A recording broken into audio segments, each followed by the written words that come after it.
안녕하세요. 비룡중학교 2학년 친구들. 음악 인경쌤입니다. 벚꽃 엔딩 연습 잘하고 있나요? 지난 시간에 친구들이 리코더를 가지고 있는지 확인도 하고 여러분들이 보고 싶어서 사진 찍어서 올리는 걸 과제로 했는데 측면에서 사진을 찍거나 모자이크를. 괜찮아요. 우리는 등교하고 보면 되니까. 그때까지 참고 있을게요.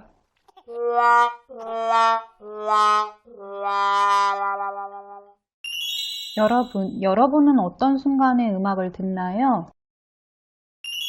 기분이 좋으면 나도 모르게 콧노래가 나오고, 걷거나 차를 타고 이동할 때 자연스럽게 음악을 선곡해서 듣죠. 그리고 기분이 울적할 때는 내가 좋아하는 노래를 들으며 마음을 위로받기도 하는 등 음악은 생각보다 다양한 형태로 우리 삶에 자연스럽게 녹아 있어요. 여러분, 그동안 이러한 음악이 언제부터 존재했는지 궁금한 적 없었나요? 그리고 우리가 지금 사용하는 도레미파솔라시도는 누가 만들었을까요? 여러분도 잘 알고 있는 비발디와 모차르트, 둘 중 누가 먼저 태어났을까요? 오늘은 음악이 어떻게 발전했는지 살펴보면서 이러한 궁금증을 해결해 보도록 하겠습니다.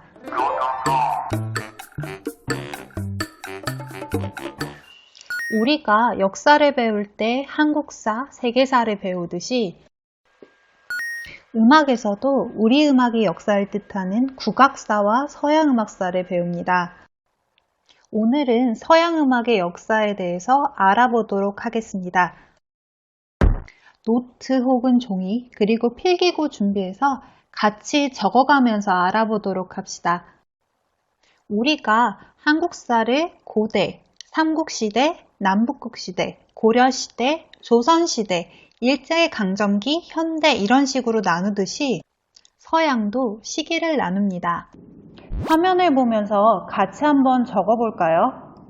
크게 시대를 7시대로 나눌 수가 있는데 첫째, 고대 그리스, 둘째, 중세, 셋째, 르네상스, 네 번째, 바로크, 다섯 번째, 고전, 여섯 번째, 낭만, 일곱 번째, 근현대로 나눌 수가 있습니다.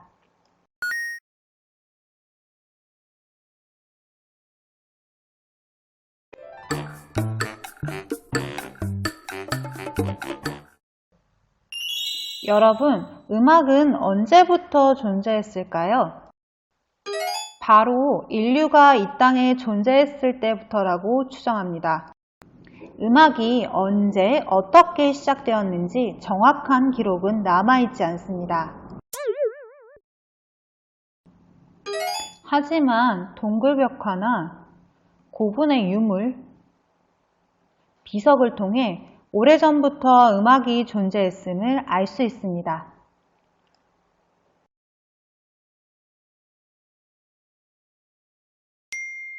그럼 우리가 지금 사용하는 음계, 즉 도레미파솔라시도는 누가 만들었을까요? 기원전 530년 이 사람이 없었다면 우리는 음악을 즐길 수 없었을지도 모릅니다. 바로 피타고라스입니다. 피타고라스는 세상의 모든 만물은 수로 가득 차 있다는 말을 하면서 하루 종일 수학 공부만 하는 전설적인 인물이며 앞으로 우리를 수학 시간에 괴롭게 할 피타고라스의 정리로 유명한 수학자입니다. 어느 날 피타고라스는 머리도 식힐 겸 산책을 하러 집 밖을 나섰습니다.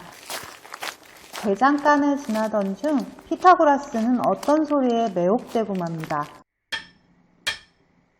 대장장이들이 대장간에서 망치를 힘껏 내리치며 일을 하고 있었는데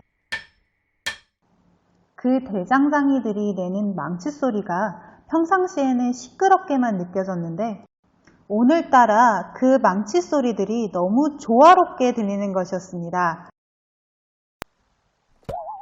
순간 피타고라스는 멍을 때리며 이 소리들이 왜 조화롭게 들리는지에 대해 수학적으로 곰곰이 생각하던 중 마침내 망치 무게에 따라 소리가 다르게 난다라는 생각을 하게 되었습니다. 어떤 비율의 망치들을 동시에 내리쳤을 때 조화롭게 들리는지 실험을 하기 시작합니다.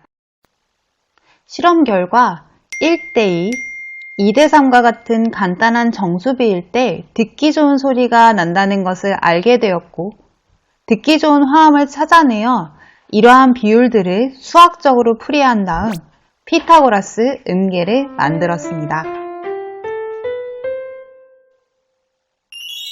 음악은 수학과 뗄 수 없다는 것이 피타고라스 음계를 통해 증명되었습니다.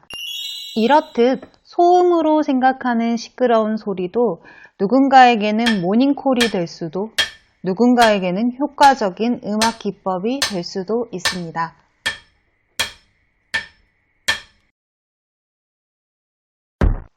여러분이 평소에 듣는 소음, 음악, 상대방의 말에 귀를 기울여 보세요.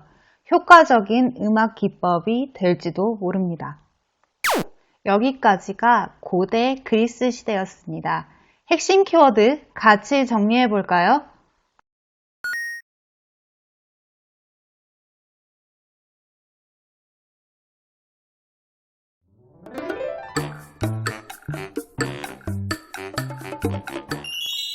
다음은 서양 역사에서 가장 긴 시기를 가진 중세시대입니다. 어느 정도로 길었냐고요?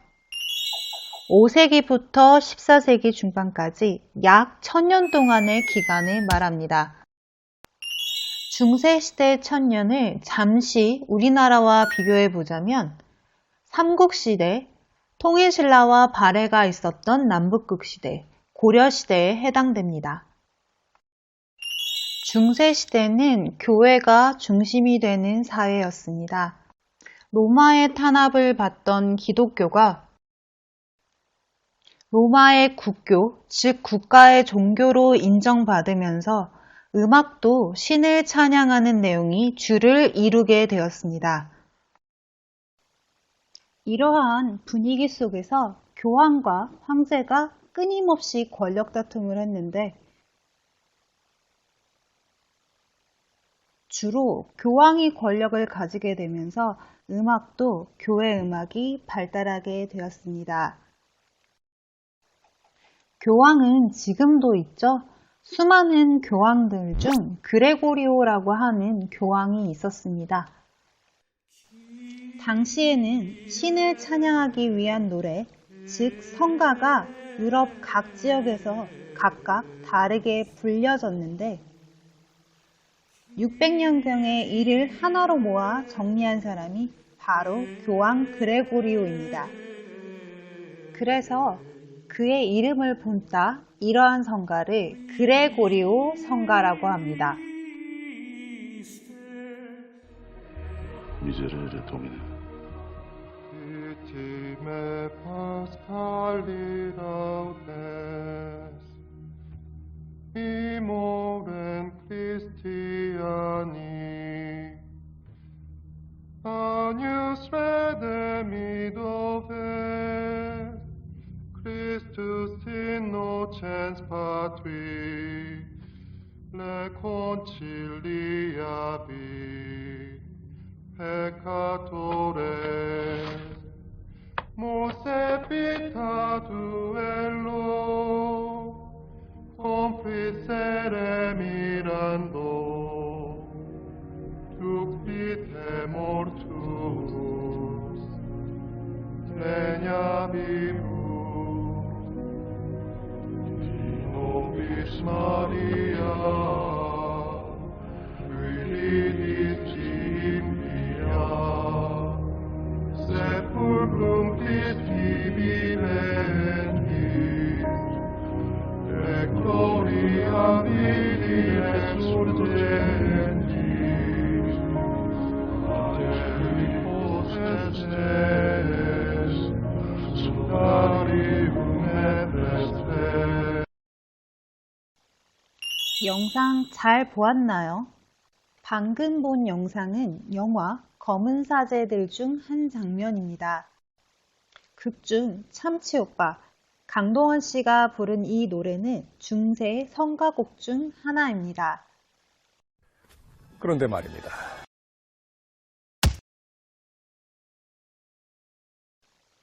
당연히 있습니다. 종교적 목적이 아니라 영을 즐길 때 사용하는 세속음악도 있었습니다. 다만 당시에 글을 읽고 쓸 줄 알았던 천주교 사제들이 후세에 음악을 전했기 때문에 세속음악보다는 종교음악의 기록이 많이 남아있게 되었습니다. 여러분, 우리가 음을 읽을 때 어떻게 읽죠?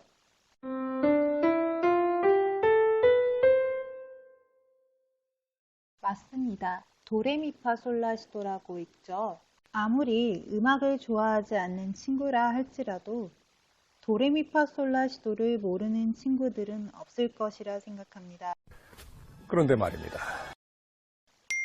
왜 하필 도레미파솔라시도였을까요? 도레미파솔라시도는 대체 누가 만들었을까요? 아까 전에 우리가 살펴보았듯이 중세시대는 교회 음악이 대부분이었습니다. 교회에서 쓰이는 성가곡, 미사곡 등이 중세시대의 주된 음악 장르였고, 이러한 성가곡들을 성가대가 꾸준히 노래하기 위해서는 기록을 해야 했습니다. 당시에는 네우마라고 하여 상대적인 음높이만 적을 수 있는 악보가 있었습니다. 이 악보는 정해진 음이 없어서 노래를 배울 때 몹시 힘이 들었습니다. 곡을 아는 사람이 가락에 높낮이만 간단하게 백지에 기록을 해두고 사람들에게 목소리로 교육하며 따라 부르게 하면서 겨우겨우 성가 한 곡 한 곡을 익혀나가고 있었습니다. 바로 그때 11세기 성당의 수도사이자 음악교사였던 기도다르조는 이러한 암기 방법으로 자신의 제자들이 시간을 뺏기는 것에 대해 매우 비효율적이라며 큰 불만을 품고 있었습니다. 그러던 어느 날 세례 요한에게 바치는 찬가를 가르치고 있었는데 가사의 머리 글자만 떼어보니 한음씩 높아지는 것을 알게 되었습니다.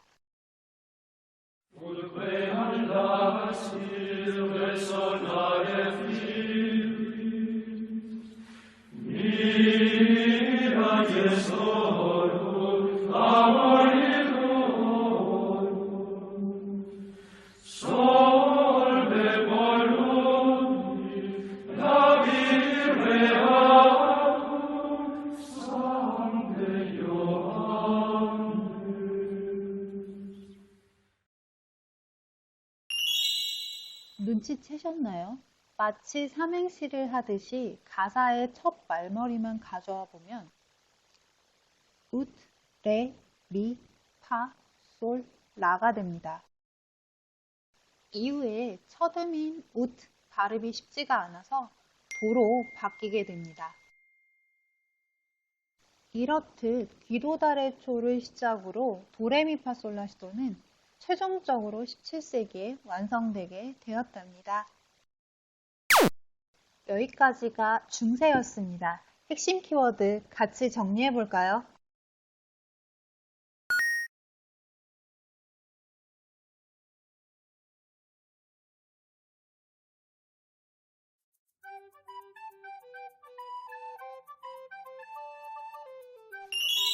오늘 정리한 내용을 사진을 찍어서 과제제출 게시판으로 올려주세요. 오늘은 여기까지입니다. 다음 시간에 리코더 준비해서 만나요.